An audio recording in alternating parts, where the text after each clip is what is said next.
thought of you this morning when I saw the news about Zay Jones being released. Look, there have been, I think, a lot of people who said this will not be surprising. There have been other people who said, I think Zay Jones will be on this team. I was on the side of I think he'll be on this team for depth purposes, but I understand the first group of people that thought saving money makes sense and he's not going to be a starting receiver. But certainly you had a really good connection with Zay throughout his past few seasons here, and so I thought of you this morning when I saw he was released. Yeah, I haven't had the chance to reach out to Zay or his camp yet, just because, as you probably, if you're tuning in on YouTube, can see, over the last few hours, we've had some snafus in the technical department, and of course, trying to bring you as much content as we can and coverage regarding the release of Zay Jones by the Jaguars this morning. But yes, I was in the camp, Lauren, of knowing, I don't want to say how hurt because that sounds like immature, but knowing how hurt Trent Baalke and the coaching staff and the front office were by the battle of attrition in the on the injury front this past season, I fully expected them to keep Zay Jones around, even if he became the fourth most expensive wide receiver in the or number 4 wide receiver in the National Football League. You can say affected, how affected they were. Yeah, they were extremely affected by it. It's the reason that they're holding on to Cam Robinson. They're holding on to everyone they possibly can just because of what they saw down the stretch when it came to their depth being questioned. And so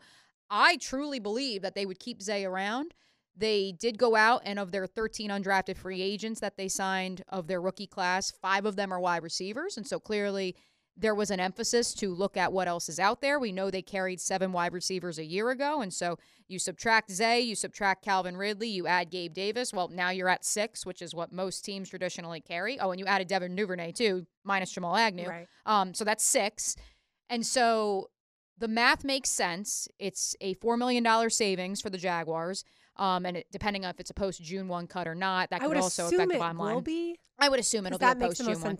Yeah, I would assume it'll be a post-June 1 cut, in which case they will save even more money. But certainly, it's sad because this is a guy, and I understand that there have been those who've run the numbers and said that his stats in 2022 were inflated solely because of how many catches he had, how many opportunities, how many targets he had, and that inflated his stats to what he actually has been throughout his career.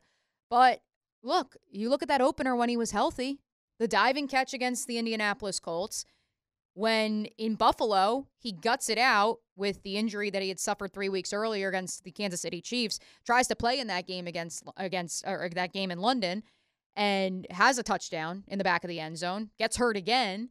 You can't fault the guy that it just was an absolute slog of a season because of injury after injury.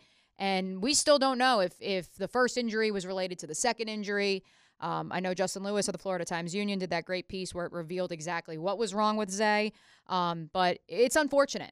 But again, I just go back to, I felt like this front office and coaching staff were just so affected by the depth being tested that they would do everything in their power to keep everybody, as many bodies as possible who have played in significant football games that matter. And Taylor, we saw Zay Jones, not that Calvin Ridley's still here, so he wouldn't have to keep lining him up, but because he knew the offense so well, he was certainly a key piece as far as vocally for those, especially the receivers, but I think the offense overall. Yeah, and I think, there were moments early in the season before, obviously, Christian Kirk went down where we felt the games were different when Zay was in and when he wasn't in, because there were number one, you have that other weapon, and Zay was one of those guys too who was getting those toe tap right on the sideline type of catches, and that's the type of receiver he was. And it's interesting to me that maybe some people say it was inflated because the amount of targets and the amount of receptions. Like, you would think that's what you want, because the moment that you have a guy who can have 82 receptions, that opens up opportunities for other people.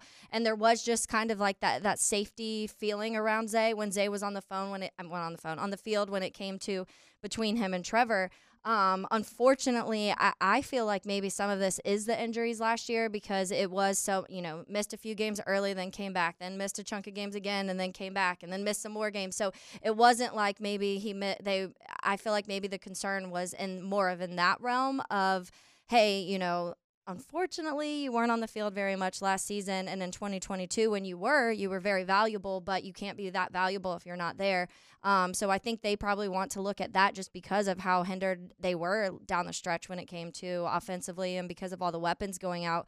It is still interesting to me. Yes, you save some money, but to bring in, you have a ton of the 5 guys that they got, the undrafted guys that are all wide receivers, but you had this one who already knows your playbook, knows your offensive play caller, knows your quarterback. So to me, that's why I more so lean maybe it's injuries kind of leading to this situation. The numbers, by the way, since I know we all wanted to run through them, so let's do so. The Jaguars take on a $6.5 million dead cap number and would save $4 million if it is not a post-June 1 designated cap cut. If it is designated post-June 1 cut, they would carry $3 million, 3.017, we'll just call it 3, in dead cap in 2022 and would save $7.7 million, which is clearly significant. Mm-hmm. Yeah, I think that makes the most sense. But at the end of the day, the Jaguars, once they drafted Brian Thomas Jr., in their minds, were set at the wide receiver position. I think, like you said, maybe an undrafted free agent will compete for that position. But they believe they now have the room the way they want it. And so, yes, when Gabe Davis was added, we still thought Zay Jones would be here. When Calvin Ridley, we thought was like, just put them all downfield and someone will get Yeah, exactly. Right? I mean, give Trevor a little bit of protection and then just air it out. Let's just become that kind of air raid offense here, like Texas Tech. But at the end of the day, I think this is significant to show how much faith the Jaguars have in Brian Thomas Jr., a rookie who is stepping in, and a lot is going to be placed on him. And so I know it'll be interesting as we go to practices and then certainly training camp to specifically watch him and his route running. And I think what's going to be most fascinating is, I know Hayes Carlyon released his way too early 53-man roster on 1010XL.com. You should go check that out if you have time. And he said that he believed the Jaguars would cut Parker Washington in favor of Elijah Cooks. And I've seen plenty of way too early 53s that have both guys getting cut, Cooks getting cut over Parker Washington. And it's fascinating because one of them they spent a 6th-round pick on, and you can throw it away and say it's a day 3 pick, who cares? And the other one, they did everything in their power to hide him as a former undrafted free agent rookie last year, to make sure he got to the 53, to make sure that he wasn't subject to waiver claims. And now you're just going to move on from them, which, hey, listen, if these 5 undrafted free agent wide receiver rookies ball out in the preseason, if Jarvis Landry, who, yes, has a tryout with the Jaguars, a rookie minicamp, looks like the Jarvis Landry of old, maybe that changes your plans a little bit. But I think that this move was also made knowing that Zay Jones is 29 years old, knowing they have those 2 guys in-house. And while, yes, there were questions about the onboarding process and how prepared those 2 players were for the moment when they were thrown into the fire, I do think that you can't completely say we're done with them. We're moving on from the 2 of them. Yeah, one of the things that, and this actually went back when we were having the conversations about Brandon Ayuk here, and I was, reading all of the stuff on Ayuk, and he was one of the ones that they talk about is when it comes to beating opposing coverages and getting open, had one of the highest target rates. Zay Jones was higher than Brandon Ayuk when it came to being one of the better guys of getting open.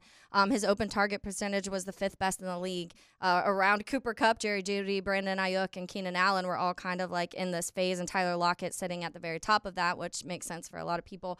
But I think it's interesting because I read also that they did try to trade Zay, and no one was open to making that deal. I think that if this was after 2022, it would have been a little bit different. But again, going back to injuries, people were probably looking at that and being like, you kind of missed half the season. And so I'm not sure that's worth a trade right now. And if the Jaguars traded him after that 2022 season, people would be like, what are you doing? Right, because he was such a go-to guy for Trevor Lawrence.